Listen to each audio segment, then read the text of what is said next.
Shirodhara suggest કરીશ.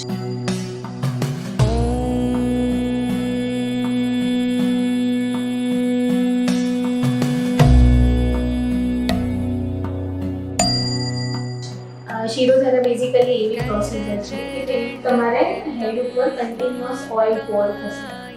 એ oil શું કરશે કે ડાયરેક્ટ તમારા બ્રેઇનમાં ઇલેક્ટ્રોમેગ્નેટિક વેવ જનરેટ કરે છે